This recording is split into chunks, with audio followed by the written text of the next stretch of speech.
अस्सलामुअलैकुम। Welcome to our YouTube channel. उम्मीद करता हूँ तमाम दोस्त ठीक होंगे, तमाम दोस्त खैरियत से होंगे। तो दोस्तों, हमारा जो टॉपिक चल रहा है वो ईबे के ऊपर है कि ईबे के ऊपर हम किस तरह काम कर सकते हैं, किस तरह अकाउंट बना सकते हैं। तो पिछली वीडियोस में मैंने आपको कंप्लीट जो है ना प्रोसीजर बताया था कि ईबे के इंट्रोडक्शन, उसके बाद अगर ईबे का अकाउंट बनाना और ईबे के ऊपर किस तरह प्रोडक्ट रिसर्च कर सकते हैं। तो एक्सेल पे जो है ना ड्रॉप शिपिंग के लिए कैसे शीट बनाते हैं, तमाम वीडियोस मैंने डिटेल्स में प्रैक्टिकली आपको करके समझाया। और इन तमाम वीडियोस में मैंने आपको एक बात बार बार बताई है कि ये काम करने से आपका अकाउंट सस्पेंड हो जाता है और ये काम करने से आपका अकाउंट सस्पेंड नहीं होता, बल्कि आपके अकाउंट की जो हेल्थ है वो इंक्रीज हो जाती है। तो आज जो है ना इसी मौजू के ऊपर मैंने एक वीडियो आपको डिटेल्स में बताने के लिए बनाई है वीडियो कि ईबे के ऊपर अकाउंट किस तरह सस्पेंड होता है और किस तरह सस्पेंड नहीं होता।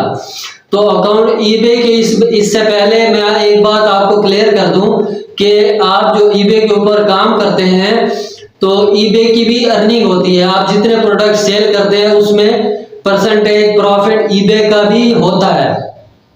तो ईबे बगैर किसी रीजन के अपने किसी भी क्लाइंट का जो अकाउंट है वो सस्पेंड नहीं करता। जब भी सस्पेंड होता है किसी न किसी रीजंस की वजह से होता है। तो आज की जो वीडियो है वो इसी बारे में है कि अकाउंट सस्पेंड होने की क्या रीजंस होती है।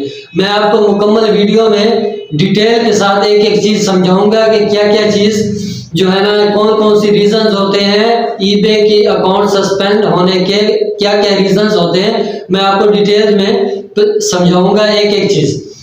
तो अगर आप हमारी जो है ना तमाम वीडियोस नहीं देखी ईबे के मुतालिक, तो हमारे यूट्यूब चैनल में तमाम वीडियोस अवेलेबल है। आप एक एक वीडियो प्रैक्टिकली जो है ना करके उसमें जो है ना आप अपनी प्रैक्टिस करें। और आज की जो वीडियो है आप मुकम्मल देखें ताकि आपको तमाम रीजंस अच्छे से समझ में आ जाए कि अकाउंट सस्पेंड होने के क्या रीजंस हो सकती हैं।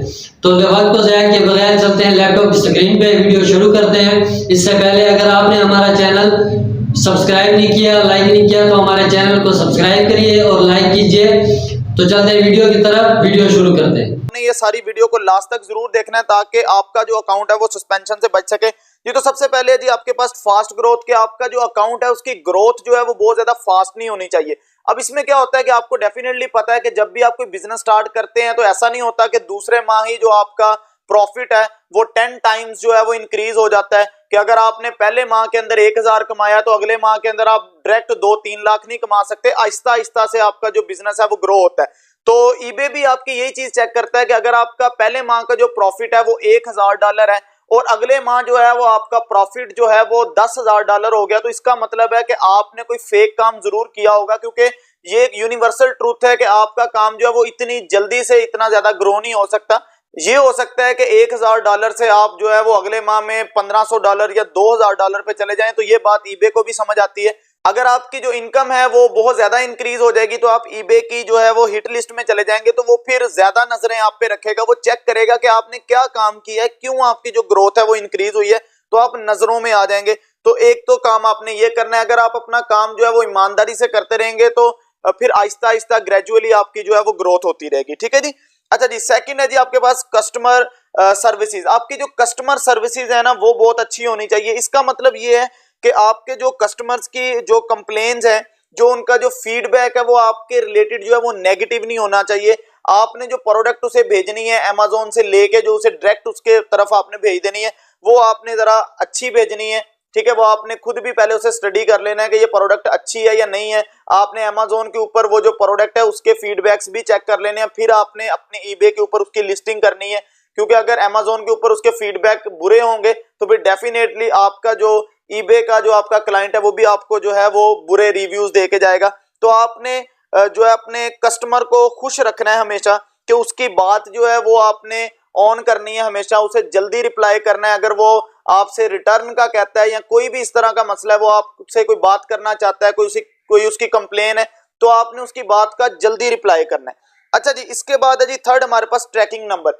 ट्रैकिंग नंबर ये होता है कि अगर आप देखें, अगर आप पाकिस्तान में हैं तो आप अगर दराज से कोई चीज मंगवाते हैं या आप अलीबाबा से चाइना से कोई चीज मंगवाते हैं तो आपके पास एक ट्रैकिंग नंबर होता है, आप वो लगाते हैं तो आपको पता चल जाता है कि आपकी चीज कहां पर पहुंची है।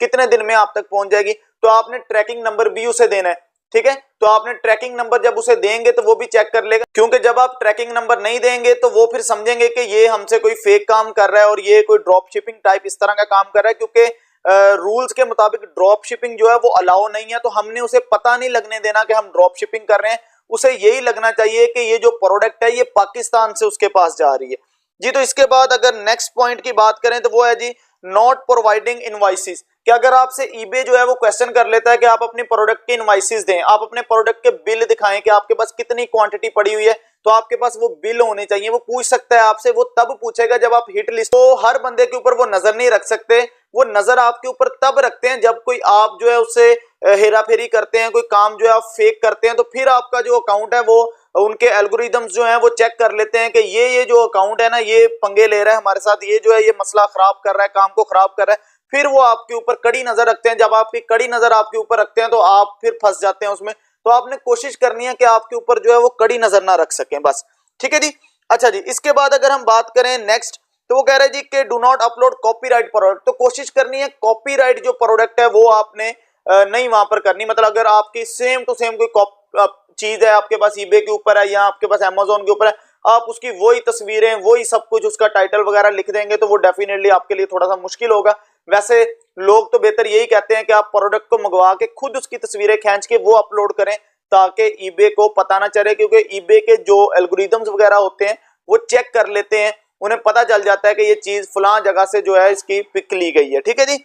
अच्छा जी, इसके बाद देखें आपके पास जो 6 वाला पॉइंट है वो है जी आपके पास ऑलवेज क्लोज रिटर्न केसेस। आपके जो रिटर्न केसेस है ना वो नहीं होने चाहिए, वो कम से कम होने चाहिए। इसमें ये होता है कि अगर लेट्स सपोज आपने कोई चीज भेजी है और वो रास्ते में टूट गई है या वो क्लाइंट को पसंद नहीं आई, जो चीजें आपने वहां पर लिस्टिंग में लिखी थी वो उसके मुताबिक नहीं है, उसकी जो क्वालिटी है उसमें फर्क है, तो क्लाइंट आपको कहेगा रिटर्न का। उसका ये हल होता है कि डेफिनेटली अब आपने अपने पास से तो चीज दी नहीं है, आपने तो अमेज़न से डायरेक्ट भेजी है, अगर वो आपको रिटर्न करेगा तो फिर आपको अमेज़न को रिटर्न करना पड़ेगा। तो इसमें बेहतरीन हल ये होता है कि आपने क्लाइंट से बात करके उसे कहना है कि यार आप हमसे ना पैसे ले लो, जितने डॉलर आपने हमें पे किए वो सारे के सारे आप पैसे वापस ले लो, प्रोडक्ट भी अपने पास रखो, तो कोई मसला नहीं है। तो वो आपको जो रिव्यू है वो रिव्यू भी अच्छा दे देगा और आपकी बात को भी मान लेगा, क्योंकि जब आप चीज को वापस मंगवाने के चक्कर में पड़ेंगे तो फिर आपके लिए जो है वो मुश्किल हो जाएगा। तो आपने इस चीज से बचना है कि जो है आपके पास रिटर्न केसेस कम से कम हो, से वहां पर भी आपने मैनेज करने की कोशिश करनी है।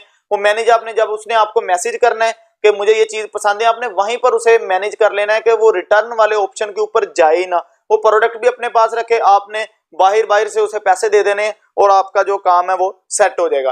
अच्छा, इसके बाद एक और मसला जो कि रिसेंटली मेरे एक दोस्त के साथ आया, वो ये मसला आया कि उसका जो अकाउंट है वो सस्पेंड हो गया। उसका जो अकाउंट है वो सस्पेंड क्यों हुआ, उसने जो मुझे रीजन बताई है वो कह रहे जी मुझे इस बात की समझ आती है क्योंकि ड्रॉप शिपिंग आपको पता है अलाउ नहीं है। अकाउंट जो ईबे का बना है वो पाकिस्तान से बना हुआ है, ठीक है। तो इसका मतलब है कि ईबे को ये पता है कि ये जो बंदा प्रोडक्ट सेल कर रहा है ये पाकिस्तान से हमारे पास आएगी, और पाकिस्तान से यूएस में चीज जाते जाते 15 दिन लग जाते हैं। तो वो कहते हैं कि हमने क्या किया है कि हमने जो है ना वो 7 दिन के अंदर अंदर जो है ना चीज उसके पास चलेगी। आपने करना क्या होता है, लेट्स सपोज एक जो क्लाइंट है वो आज आपको जो है वो दे रहा है, ऑर्डर दे रहा है ईबे के ऊपर, आज 8 अगस्त है, ठीक है। तो आपने क्या करना है, आपने देख लेना है कि अमेज़न से ये चीज उसमें कितने दिन तक उस तक पहुंचेगी। अगर वो चीज अमेज़न कहता है जी हम 3 दिन तक पहुंचा देंगे, तो आपने अमेज़न पे 8 तारीख को ऑर्डर नहीं देना, आपने 8 से 15 दिन आगे देख लेना है। 8 से आगे 15 दिन करें तो ये 22 तारीख बनती है। तो आपने क्या करना है, आपने तकरीबन 19 या 18 तारीख को जो है 18 अगस्त को ऑर्डर देना है अमेज़न को कि ये फलां बंदे के एड्रेस पे ये चीज भेज दो। फिर ईबे को ऐसा लगेगा कि ये जो प्रोडक्ट है ये 15 दिन में गई है तो ये वाकई ही पाकिस्तान से ये चीज आई है। तो इस तरह के कुछ ट्रिक्स होते हैं, और आपने भूलनी ये ना हो कि आपका जो क्लाइंट है ईबे के ऊपर वो आपसे चीज मंगवाए, आप 15 दिन के चक्कर में आप भूल जाएं कि मैंने जी अमेज़न को ऑर्डर देना था 18 तारीख को। तो ये गलती नहीं आपने करनी। तो आपने कहीं पर एक्सेल शीट वगैरह बना के वहां पे लिख लेना है कि मुझे ये ऑर्डर आया, इस तारीख को ऑर्डर आया और मैंने अमेज़न के ऊपर इस तारीख को ये ऑर्डर प्लेस करना है, और उसका एड्रेस दे देना है ताकि उस तक ये चीज चली जाए। तो ये चीजें आपने जरा ध्यान में रखनी है, क्योंकि जब तक आप ये चीजें ध्यान में नहीं रखेंगे तो आपका जो ईबे का अकाउंट अगर सस्पेंड होगा तो फिर आपको नुकसान होगा। नुकसान इस सूरत में होगा कि आपको नया अकाउंट बनाएंगे तो आपको दोबारा से उसके साथ जो है पेमेंट मेथड अटैच करना पड़ेगा, दोबारा से लिस्टिंग करनी पड़ेगी। पैसे वगैरह तो आप फौरन ही ट्रांसफर कर सकते हैं, पैसे वगैरह तो आपकी बचत हो जाती है, पैसों का इतना इशू नहीं होता। इशू होता है कि आपका जो अकाउंट है वो अच्छा भला चल रहा होता है, उसके ऊपर अच्छे अच्छे रिव्यूज आए होते हैं। जब अकाउंट सस्पेंड होता है तो उसके बाद जो है वो आपके रिव्यूज वगैरह सारे जाया हो जाते हैं। और उसके बाद एक और भी मसला है कि अगर आप अकाउंट को दोबारा से चलवाना चाह रहे हैं तो फिर लोग जो है वो आपसे अच्छे खासे पैसे चार्ज करते हैं अकाउंट को दोबारा से रिटेन करने के, ठीक है। वो कुछ लोग पाकिस्तान के अंदर भी हैं, आप उनसे राब्ता करते हैं, उन्हें अपनी सारी इन्फॉर्मेशन देते हैं, वो खुद ईबे से राब्ता करते हैं और ईबे के ऊपर वो जो कस्टमर केयर सर्विस होती है वहां पे राब्ता वगैरह करके वो कुछ वहां पर डॉक्यूमेंटेशन वगैरह करके और आपको जो है अकाउंट को दोबारा से जो है ना वो रिटेन कर लेते हैं। लेकिन उसमें भी आपका खर्चा ज्यादा होता है, तो मैं कोशिश ये करता हूं कि आपका जो खर्चा है वो मिनिमम हो और आपको प्रॉफिट जो है वो मैक्सिमम हो। तो उम्मीद करता हूं कि आपको वीडियो की समझ आई होगी और आपने अच्छे तरीके से वीडियो को सुना भी होगा।